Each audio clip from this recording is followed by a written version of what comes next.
Hello everyone, welcome my YouTube channel.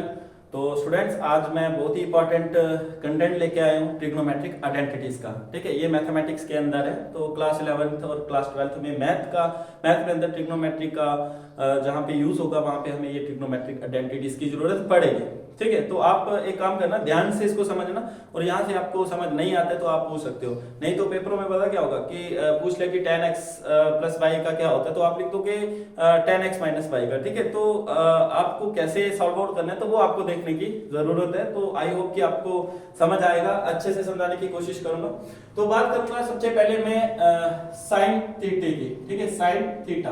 तो sine theta की अगर मैं बात करूं तो ये किसके इक्वल होता है, 1 बाय कोसेक थीटा के। ठीक है, ये आपस में रेसिप्रोकल्स होते हैं, कोसेक थीटा और साइन थीटा। तो अगर थोड़ा और इंट्रोडक्शन की बात करूं तो ट्रिग्नोमेट्री का हम यूज कहां करते हैं, जहां पे हमें राइट एंगल्स की बात करेंगे वहां पे हम ट्रिग्नोमेट्री का यूज करेंगे। ठीक है, ट्रिग्नोमेट्री स्टडी करेगा राइट ट्रायंगल को। ठीक है, ये मैंने राइट ट्रायंगल बनाई और राइट एंगल का एक एंगल 90 डिग्री होते हैं और यहाँ पे मैं रख रहा हूँ थीटा। ठीक है, ट्रिग्नोमेट्री में थीटे का बहुत ही इंपॉर्टेंट रोल है।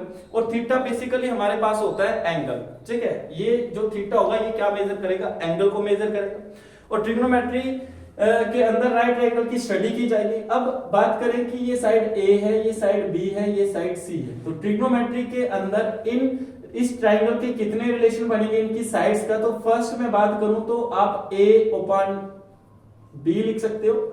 सेकंड बात करूं तो आप b ओपन c लिख सकते हो। थर्ड बात करूं तो आप a ओपन c लिख सकते हो। ठीक है, अब इसका अपोजिट कर लो। तो अपोजिट करेंगे तो b ओपन a हो जाएगा, c ओपन b हो जाएगा और आपके पास c ओपन a हो जाएगा। ठीक है, तो इसके अंदर मैं बात करूं तो हमारे पास 6 पॉसिबल रिलेशन बनेंगे किसी भी ट्रायंगल की साइड्स के। कोई भी ट्रायंगल होगी उसके मैक्सिमम रिलेशन कितने बन सकते हैं, तो 6 रिलेशन बन सकते हैं। फर्स्ट रिलेशन हमारे पास होगा ए बी।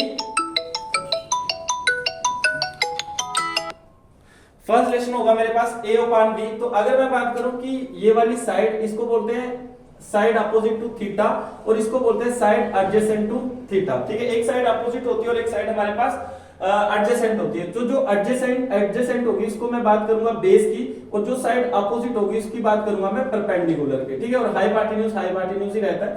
तो अगर मैं बात करूं ट्रिग्नोमेट्री में p upon h, base upon h और हमारे पास रहेगा p ओपन b।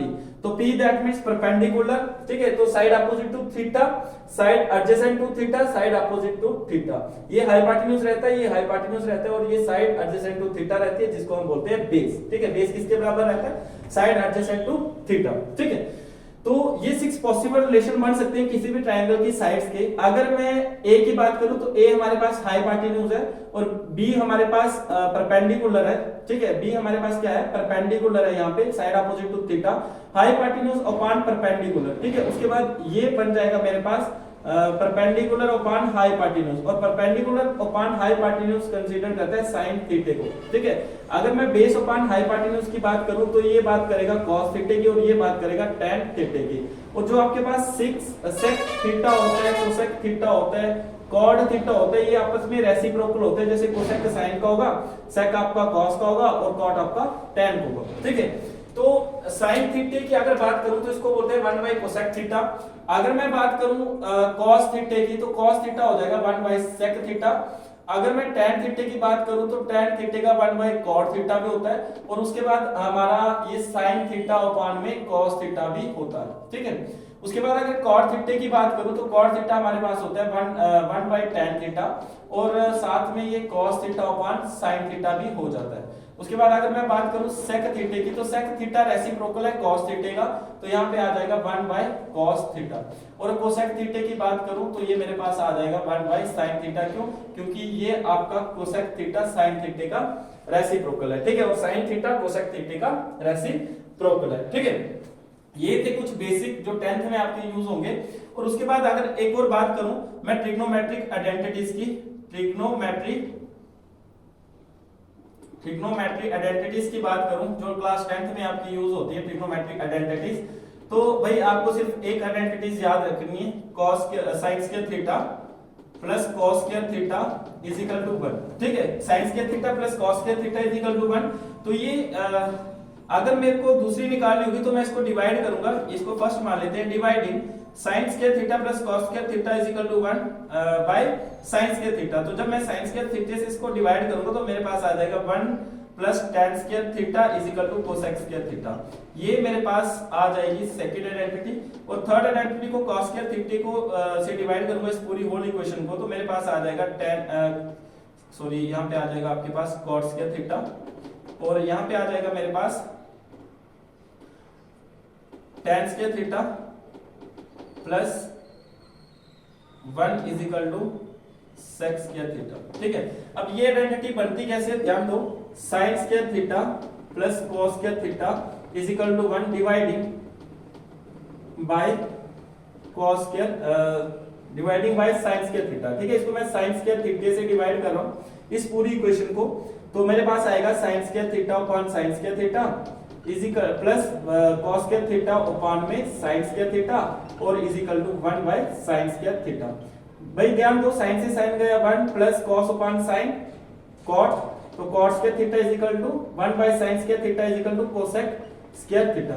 तो ये मेरे पास इक्वेशन बन के आ गई है। तो जो हमारी सेकंड आइडेंटिटी है वो ऐसे बनती है, और थर्ड आइडेंटिटी भी आपकी सिमिलर ऐसे ही बनेगी। और इन तीन आइडेंटिटीज का भी बहुत ज्यादा इंपॉर्टेंस है और कहीं ना कहीं इसका भी यूज होगा। ठीक है, अब नेक्स्ट बात करूंगा मैं एंगल्स की। अगर मैं 90 डिग्री से किसी भी एंगल को माइनस करूं, ठीक है, 90 डिग्री से किसी भी एंगल को माइनस करूं, एक्यूट एंगल को, तो मेरे पास क्या होगा,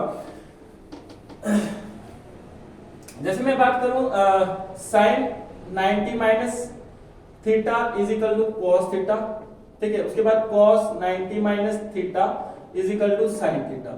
ठीक है, उसके बाद अगर मैं बात करूं tan 90 degree minus theta is equal to हमारे पास आ जाएगा cot थीटा, और अगर मैं cot थीटा को 90 से माइनस करूं तो मेरे पास आ जाएगा tan थीटा। ठीक है, उसके बाद अगर मैं sec थीटा को 90 डिग्री से माइनस करता हूं थीटा, तो मेरे पास आ जाएगा cosec थीटा, और हमारे पास cosec को अगर मैं 90 डिग्री से थीटा माइनस करूं तो मेरे पास आ जाता है sec थीटा। ठीक है, ये बनता कैसे ये भी आपको थोड़ा सा मैं बता देता हूं, नहीं तो नेक्स्ट लेक्चर में मैं इसको अच्छे से बताऊंगा जब नेक्स्ट लेक्चर ट्रिग्नोमेट्री का डालूंगा। तो हमारे पास सपोज करो ये एक कार्टेशियन है। ठीक है, जो भी एंगल जो भी वैल्यूज आती है तो इस कार्टेशियन की हेल्प से हम इसको फाइंड आउट करते हैं। ये मेरे पास पॉजिटिव एक्स एक्सिस है, ये मेरे पास नेगेटिव एक्स एक्सिस है, ये मेरे पास y है, ये मेरे पास नेगेटिव का y एक्सिस है। ठीक है, और ये पॉइंट ऑफ ओरिजिन है। तो अगर मैं बात करूं इस पे डिग्री क्या रहने वाली है, ये y एक्सिस पे, तो यहाँ पे 0 डिग्री होगा, यहाँ पे π/2 होगा, यहाँ पे पाई होगा, और यहाँ पे हमारे पास 3π/2 होगा। दैट मींस यहाँ पे 0 डिग्री है, यहाँ पे 90 है, यहाँ पे 180 है, और यहाँ पे हमारे पास 270 डिग्री है। और जब भी आपके पास कोई भी एंगल या तो 90 डिग्री पे या तो π/2 पे लाइज करेगा, या फिर हमारे पास 3π/2 और 270 डिग्री पे लाइज करेगा, तो हमारा फंक्शन चेंज हो जाएगा। तो साइन किस में चेंज होता है, जब भी साइन इस पे बात करते हैं साइन 90 माइनस थीटा, तो 90 माइनस थीटा आ रहा है तो कहां पे एंगल कहां पे निकलेगा, एंगल इस तरफ जाएगा ना। 90 में कितना थीटा माइनस करूं, सपोज करो मैं 90 में 45, साइन 90 में मैं 30 डिग्री माइनस कर रहा हूं, तो मेरे पास क्या आ रहा है भाई, cos 60 डिग्री आ रहा है। कितना आ रहा है, cos 60 डिग्री। अब cos 60 डिग्री पे रेशो क्या रहती है, cos 60 डिग्री पे आपके पास रेशो रहेगी 1/2, और sin की 30 डिग्री पे कितनी रहती है, 1/2। sin 30 पे 1/2 होता है और cos 60 पे 1/2 होता है। अगर मैं sin को 30 माइनस करता हूं तो मेरे पास जो cos 60 है वो देगा। ठीक है, 90 से 30 माइनस करो तो जो cos 60 है ना वो वैल्यू आएगी। तो इसी हिसाब से हमारे पास फंक्शन चेंज हो जाते हैं। जब भी फंक्शन लाइज करेगा y एक्सिस के ऊपर तो हमारा फंक्शन चेंज हो जाएगा। sin cos में होता है, cos sin में होता है, tan cot में होता है, cot tan में होता है, sec cosec में होता है, cosec sec में होता है। तो आई होप ये आपको इतना सा समझ आया होगा। तो अब मैं बात करूंगा नेक्स्ट x प्लस y के एंगल्स की। ठीक है, नेक्स्ट x प्लस y के एंगल्स की बात करूंगा। तो उसके बाद हम sin 2x cos 2x tan 2x की बात करेंगे। तो राइट टू नोट डाउन।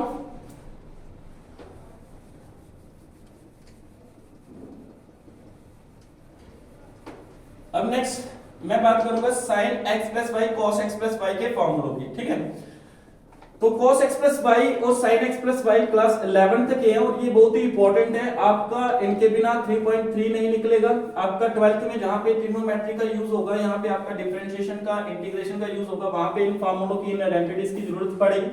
तो अच्छे से समझना स्टूडेंट्स। तो फर्स्ट मैं बात करूं तो cos x प्लस वाई की बात करूं तो ये होता है cos x cos y minus sin x sin y। ठीक है, उसके बाद अगर मैं cos x माइनस वाई की बात करूं तो ये मेरे पास हो जाता है cos x cos y plus sin x sin y। ठीक है, इनके प्रूफ इंपॉर्टेंट नहीं है, लेकिन हम इन टू आइडेंटिटीज की हेल्प से, इन 4 आइडेंटिटी की हेल्प से मैं आपको अदर ट्रिग्नोमेट्रिक आइडेंटिटीज को फाइंड आउट करवाऊंगा, जो हमारे पास 25-26 फार्मूले हैं किसके, ट्रिग्नोमेट्रिक्स के। तो इन्हीं फार्मूले से इनको डिस्कस करेंगे, इन्हीं 4 आइडेंटिटीज की मदद से। तो sin x प्लस y होता है sin x cos y plus आपके पास cos x sin y हो जाएगा।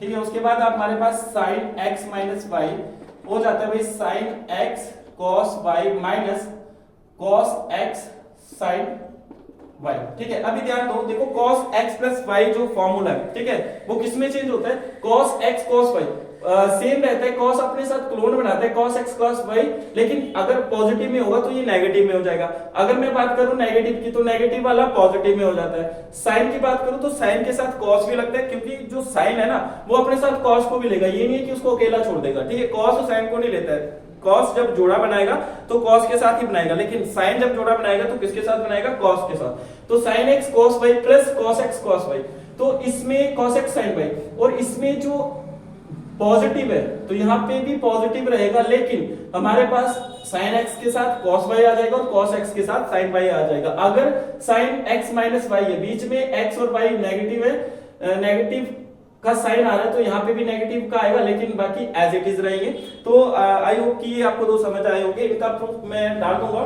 ठीक है, तो हम बात करेंगे थर्ड आइडेंटिटीज की, tan x प्लस y की। ठीक है, tan x प्लस y होता है आपके पास tan x plus tan y उपान में 1 plus tan x tan y। अब इसका प्रूफ निकालते हैं, प्रूफ करते हैं कि ये इसके इक्वल कैसे होता है। तो मैं प्रूफ करूंगा इन फॉर्मूलों की हेल्प से, तो आप भी ध्यान से देखना। देखो tan x, अगर मैं बात करूं sin की तो sin थीटा किसके बराबर होता है, 1 बाय कोसेक थीटा के। ठीक है, अगर मैं cos थीटा की बात करूं तो cos थीटा किसके बराबर होता है, 1 बाय सेक थीटा के। अगर मैं tan थीटा की बात करूं तो tan थीटा किसके बराबर होता है, 1 बाय cot थीटा के, या फिर sin theta upon cos theta. तो हम यही चीज का यूज करेंगे, और ये मेरे पास जो x प्लस y है ना, ये हमारे पास क्या है, एंगल है, इसको हम एज ए थीटा कंसीडर करेंगे। ठीक है, तो taking left hand side tan x plus y। ठीक है, तो tan x plus y class 10th में आपने डिस्कस करा होगा, sin अपॉन cos, तो tan x plus y upon में sin x plus y upon में cos x प्लस y। अब ध्यान दो कि जो sin x प्लस y है, ये वाली आइडेंटिटी का यूज करेंगे और ये वाली आइडेंटिटी का हम यूज करेंगे, और इजीली से इसको फाइंड आउट कर लेंगे। ठीक है, तो sin x प्लस y किसके इक्वल होता है भाई, sin x cos y plus sin cos x sin y। ठीक, cos x sin y उपान में cos x प्लस y किसके इक्वल होता है भाई, cos x cos y minus का sin x sin y। अब मैं इस इक्वेशन को, ये जो मेरे पास इक्वेशन राइज हुई है, ठीक है, इस इक्वेशन को मैं डिवाइड करूंगा numerator as well as denominator, किससे, cos x cos y से। ठीक है, dividing numerator as well as denominator by cos x cos y। ठीक है, तो sin x cos y plus cos x sin y divide by cos x cos y minus sin x sin y। ठीक है, अब मैं numerator और as well as denominator को एक ही नंबर से इसलिए डिवाइड कर रहा हूं ताकि मेरा इक्वेशन पे कोई भी इंपैक्ट ना पड़े और हमारे पास ये वाली आइडेंटिटी बनके आ जाए। ठीक है, उसके बाद देन देखो, ध्यान दो, अगर मैं इसको अलग अलग डिवाइड करूं, देखो sin x cos y, इसका भी ये डिनोमिनेटर है और इसका भी ये डिनोमिनेटर है। ठीक है, तो हम इसको अलग कर देते हैं, प्लस को cos x sin y उपान में cos x cos y divide by cos x cos y minus sin x sin y। इसको भी अलग कर रहा हूं मैं, cos x cos y cos x cos y। अब ध्यान दो, यहाँ पे देखो cos y से cos y गया, cos x से cos x गया, sin उपान cos हमारे पास हो जाता है tan x, बीच में प्लस है तो प्लस लगाएंगे, sin y उपान cos y तो tan y, उपान में देखो cos x cos y change चला गया, पीछे बचा 1 minus sin x cos x आपके पास हो जाता है tan x और इसके साथ ही sin y उपान cos y into tan y। तो इज इक्वल टू ये किसके इक्वल है, राइट हैंड साइड के। तो आई होप कि आपको ये समझ आया होगा कि कैसे मैंने इसको tan x प्लस y को कन्वर्ट कर दिया tan x plus tan y 1 plus tan x tan sorry 1 minus tan x tan y में, ठीक है। तो ये चीज इंपॉर्टेंट है, प्रूफ इंपॉर्टेंट नहीं है भाई, इसका मैं बार बार बोल रहा हूँ कि आपको प्रूफ करने की जरूरत नहीं है। आप tan x प्लस y इसके इक्वल होता है। अगर मैं tan x माइनस y की बात करूं तो यहाँ पे सिर्फ साइन चेंज हो गई, बाकी एज इट इज रहेगा। अगर tan x माइनस y है तो आप हमारे पास tan x minus y tan y 1 plus tan x tan y, यहाँ पे नेगेटिव है वहां पे पॉजिटिव हो जाएगा, यहाँ पे पॉजिटिव है वहां पे नेगेटिव हो जाएगा। Right to note down. ये अब नेक्स्ट बात करूंगा मैं कॉट की, ठीक है। अब नेक्स्ट बात करूंगा मैं कॉट की, और कॉट को भी हम इजीली से ऐसे ही फाइंड आउट करेंगे। तो कॉट x प्लस y, ठीक है, और उसके साथ cos 2x sin 2x tan 2x की भी बात करूंगा मैं। देखो cot x प्लस y किसके इक्वल होता है, cot x प्लस y हमारे पास होता है cot x plus cot y divide y sorry cot x cot y minus का 1 और पार्ट में cot x plus cot y, ठीक है, ये इसके इक्वल होता है। तो अगर मैं taking rule left hand side इसकी भी आइडेंटिटी हम फाइंड आउट करेंगे cot x प्लस y। तो cot किसके बराबर होता है भाई, देखो tan cot का रेसिप्रोकल होता है ना, और cot थीटा किसके इक्वल हो जाएगा, cos थीटा अपॉन में sin थीटा। और ये जो x प्लस y है ना, ये मेरे पास थीटा, ठीक है, एंगल है, और cot x प्लस y किसके इक्वल हो जाएगा भाई, cos x plus y upon में sin x प्लस y। अब यहाँ पे मैं cos x प्लस y और sin x प्लस y की आइडेंटिटीज का यूज करूंगा, ठीक है। तो मेरे पास आ जाएगा cos x cos y minus का sin x sin y, ये हमारे पास इस आइडेंटिटी का यूज करा है इधर मैंने, और sin x प्लस y में मैंने किसका यूज करा है, sin x प्लस y की आइडेंटिटी का। तो cos y प्लस का sin x cos x cos sin y, ठीक है। अब ध्यान दो, इस न्यूमरेटर डिवाइडिंग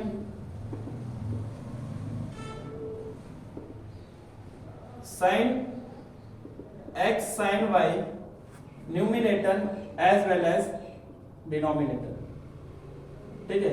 मैं sin x और sin y को न्यूमरेटर और उसके साथ साथ डिनोमिनेटर दोनों को डिवाइड करूंगा, जिससे कि हमारे इक्वेशन पे कोई भी इंपैक्ट नहीं पड़ेगा, ठीक है, इसीलिए हम इसका यूज करते हैं। sin cos x cos y minus sin x sin y divide by sin x sin y, और डिवाइड बाय हमारे पास आ जाएगा sin x cos y plus cos x sin y divide by sin x sin y। देखो ये जो denominator है इसका भी और ये जो डिनोमिनेटर है इसका भी है, सेम थिंग, इसका डिनोमिनेटर ये और इसका डिनोमिनेटर ये। अब हम इन दोनों को अलग कर लेते हैं और अलग करके हम इसको राइट डाउन कर लेते हैं, ठीक है।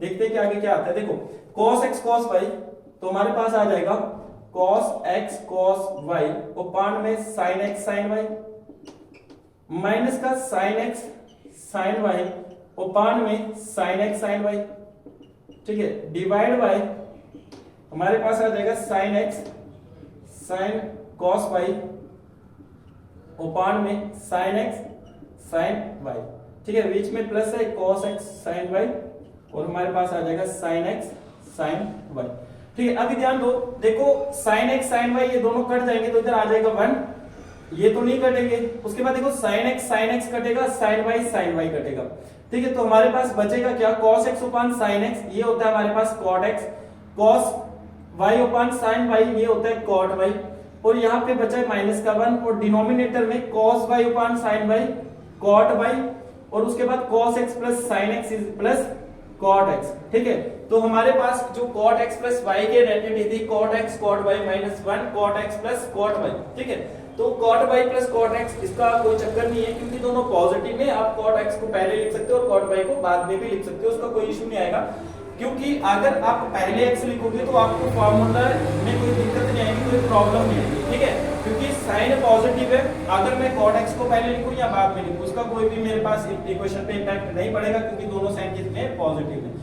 अगर मैं cot x माइनस वाई की बात करूं तो एज इट इज रहेगा, जहां पे माइनस है वहां पे प्लस आ जाएगा, यहाँ पे प्लस है वहां पे साइन माइनस का आ जाएगा और आइडेंटिटी हमारे पास रहेगी सेम। ठीक है, अब आई होप कि आपको ये समझ आया होगा। अगर नहीं समझ आया होगा तो कमेंट सेक्शन में जाके पूछ सकते हो, जो भी आपको कोई डाउट होगा।